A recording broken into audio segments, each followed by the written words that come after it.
جن کو عمران خان صاحب نے جب انصاف اسٹوڈنٹس فیڈریشن کی بنیاد رکھی جا رہی تھی، اور یہاں بہت سارے صحافی ایسے بیٹھے ہیں جن کو اس چیز کا علم ہے، انہوں نے ہمیں دیکھا ہے کہ ہم تو خود مار کھا لیتے رہے ہیں، لیکن ہم نے پرتشدد مزاحمت اختیار نہیں کی تھی. ہم پرامن پیغام اسٹوڈنٹس کو ممبرشپ کیمپس لگا کر یونیورسٹیز میں، ہاسٹلز میں ان کو دیا کرتے تھے. یعنی کہ مجھے یہ خود پتا ہے کہ ہم نے 24 گھنٹے 48 گھنٹے ہم لوگ اتنا دیوانہ آور کام کرتے تھے کہ ہم نے کھانا نہیں کھاتے تھے. ہم 40 دن 50 روز میں فیصل آباد اپنے گھر نہیں جاتا تھا، اپنی فیملی سے میری ملاقات نہیں ہوتی تھی. اتنا جنون کے تحت ہم کام کر رہے ہوتے تھے. ہم تو 2008 میں اس وقت کام کر رہے تھے جب لوگ ہم سے پوچھتے تھے کہ پی ٹی آئی ہے کیا، آپ سے ممبرشپ لیں گے تو اس ممبرشپ کا ہمیں کیا فائدہ ہوگا. ہم نے دنوں میں یونیورسٹیز میں کام کرنا، رات کو جا کے لاہور کے ہاسٹلز کے اندر ڈور نوکنگ کر کے اسٹوڈنٹس کو ممبر بنانا، ان کو کنونس کرنا. لیکن اس وقت ہمارا پیغام کیا تھا؟ ہمارا پیغام تھا قائد اعظم کا پاکستان. ہمارا جو پیغام تھا وہ پیغام تھا نان وائلنٹ. جو پی ٹی آئی ہے، جو انصاف اسٹوڈنٹس فیڈریشن ہے، وہ نان وائلنٹ تحریک ہے. ایک F I R I S F کے اوپر نہیں ہے، کوئی ٹو کا ہم نے کبھی کوئی پرتشدد کارروائی کا حصہ ہی نہیں لیا تھا. لیکن اور اس کے بعد یہ 9 اپریل کے بعد کیا جو آگے کا مرحلہ ہے، اس مرحلے میں آپ نے لوگوں کو کیا پیغام دیا کہ آپ سڑکوں پہ نکلیں، آپ روڈز بلاک کریں، آپ مزاحمت کریں، آپ وائلنس کریں. اور اس وائلنس کے نتیجے میں ایک مسلسل مائنڈ سیٹ، ایک پیغام دیا جاتا رہا، جہاں پر جو انوسینٹ لوگ تھے وہ کلٹ فالوئنگ کے اندر ان کے مائنڈز کو جو ہے وہ ان کو ہائی جیک کیا گیا، اور ان کے دماغ میں مسلسل جو ہے وہ ایک جذبات بھڑکائے جاتے رہے کہ پتہ نہیں جو پاکستان کے ادارے ہیں وہ آپ کے خلاف کام کر رہے ہیں، وہ آپ کو پتہ نہیں پالیٹکس جو ہے وہ نہیں جو ہے وہ کرنے دینا چاہتے. مسلسل ایک نفرت کا جو پیغام تھا وہ بیج بویا جاتا رہا. جو وہ بات کرتے ہیں پروپیگنڈے کی، جو فتنے کی بات کرتے ہیں، وہ اصل فتنہ کیا ہے؟ وہ یہی ہے کہ آپ لوگوں کا 24 گھنٹے آپ ٹی وی پہ بیٹھ کے پیچھے پاکستان کا پرچم پڑا ہے. آپ لوگوں کو پاکستان کے اندر نواب زدہ نصر اللہ خان نے بھی تو پالیٹکس کی ہے نا. پاکستان کے اندر جو ہے بہت سارے لوگوں نے صبر کے ساتھ اپنے وقت کا، اپنی باری کا انتظار کیا ہے. آپ سے لوگ کیا ایکسپیکٹ کرتے ہیں؟ آپ کو سے لوگ یہ ایکسپیکٹ کرتے تھے کہ آپ انہیں لیڈ کریں، آپ انہیں پرامن جدوجہد کی طرف لے کے جائیں. وہ پرامن جدوجہد کا نتیجہ تھا کہ آپ ان کو اپنی سپورٹ کو بیلٹ پہ لے کے جاتے. آپ بیلٹ کی بجائے آپ کہہ رہے تھے کہ بلٹ کا راستہ اختیار کر لیں. بیلٹ کی بجائے آپ یہ کہہ رہے تھے کہ آپ اپنے ہی اداروں کے اوپر چڑھ دوڑیں. اور یہ ایک مسلسل مائنڈ سیٹ تھا. یعنی میں ایک مثال آپ کو دے دیتا ہوں، آپ لوگوں نے کور کیا ہے.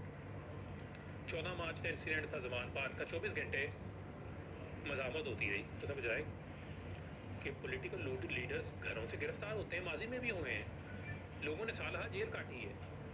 اگر آپ نیلسن منڈیلا کی مثال دیتے ہیں، 28 سال اس نے جیل کاٹی ہے، تو نیلسن منڈیلا نے کیا جو ہے وہ ڈٹھا بردار فورسز بنا لی تھی؟ کیا آپ اپنی یوتھ کو یہ بتا رہے تھے کہ پٹرول پمپ بنا کے پٹرول پمپ جلاؤ؟ یا آپ پرامن طریقے سے اپنے پیغام کو اتنا اسٹرانگ کرتے ہیں، آپ جمہوری انداز سے چیزوں کو لے کے چلتے ہیں کہ آپ اپنا الٹیمیٹ ٹارگٹ جو ہے وہ اچیو کر لیتے ہیں. لیکن 14 مارچ کو بس ایک وارنٹ آیا نا، ایک عدالت نے بلایا، اگر آپ کو پولیس گرفتار کرنے آ گئی ہے، واٹ ایور، آپ اس کی ڈیٹیل میں نہ جائیں. آپ نے بظاہر بیگ بھی تیار کیا ہوا ہے، لیکن ساتھ میں آپ یہ بھی چاہ رہے ہیں کہ باہر لوگ مزاحمت بھی کریں. اور اس مزاحمت کے نتیجے میں کتنے لوگ املاک کو نقصان پہنچا، کتنے لوگ زخمی ہوئے، کتنے معصوم لوگوں کا نقصان ہوا، کسی بھی سائڈ سے ہوا. لیکن لیڈرشپ کی کیا ذمہ داری تھی؟ لیڈرشپ کی ذمہ داری تھی تدبر دکھانا. لیڈرشپ کی ذمہ داری تھی، عمران خان صاحب کی ذمہ داری تھی کہ وہ تدبر دکھاتے. عمران خان صاحب کی یہ ذمہ داری تھی، وہ ذمہ داری کا مظاہرہ کرتے، لیکن ذمہ داری کا مظاہرہ نہیں کیا. ان کو یہ تھا کہ لوگ میرے لیے باہر لڑیں. آپ کو تو یہ بھی نہیں پتا ہوگا کہ باہر کس کا سر پھٹ گیا، کس کی ٹانگ ٹوٹ گئی، کس کے ساتھ کیا ہوا. لیکن آپ کے لیے لوگ لڑیں، آپ نے گرفتار نہیں ہونا. اب اگر آپ کہنے کا مقصد یہ ہے کہ پھر مسلسل پیغام دیتے رہے مجھے آج پکڑنے آ رہے ہیں، مجھے کل پکڑنے آ رہے ہیں، مجھے آج پکڑنے آ رہے ہیں، کل پکڑنے آ رہے ہیں. کیسز کی جو بھی صورتحال ہے، کورٹ آف لا تو موجود ہے نا پاکستان کے اندر، پاکستان کے اندر عدالتیں بھی موجود ہیں. انہی عدالتوں میں جو باقی اس وقت کی اپوزیشن تھی جب ہماری حکومت تھی، انہوں نے بھی انہی کورٹوں میں اپنے کیسز کا سامنا کیا نا. ان کی ڈیٹیلز میں ہم نہیں جاتے، جیسا کیا ویسا کیا کیسے کیا، لیکن سامنا تو کیا نا. تو آپ کے پاس یہ راستہ تھا کہ آپ جب پاکستان ہے اس پاکستان میں آپ ڈنڈا اٹھا لیں. میں تو ڈنڈا اٹھانے کا مجھے تو آپ نے پیغام ہی نہیں دیا تھا، مجھے تو آپ نے یہ تربیت نہیں دی تھی. مجھے تو جس دن آپ نے کہا تھا یہ سب بنانی ہے تو آپ نے کہا تھا کہ اس وقت، اب میں نام نہیں لیتا تنظیم کا کیونکہ ان کو برا لگ جائے گا، کیونکہ بہت سارے لوگوں کو ابھی بھی بہت برا لگنا ہے، کیونکہ میں باتیں جو کر رہا ہوں وہ میں دل سے کر رہا ہوں اور یہ میرے جذبات ہیں، جو میری سوچ ہے اس کا میں اظہار کر رہا ہوں. تو آپ کہتے تھے کہ جی وہ فلانی تنظیم کے ساتھ جنہوں نے 14 نومبر والے دن مجھے پکڑا تھا پنجاب یونیورسٹی میں، آپ نے وہ کام نہیں کرنا جو وہ کرتے ہیں اداروں کے اندر.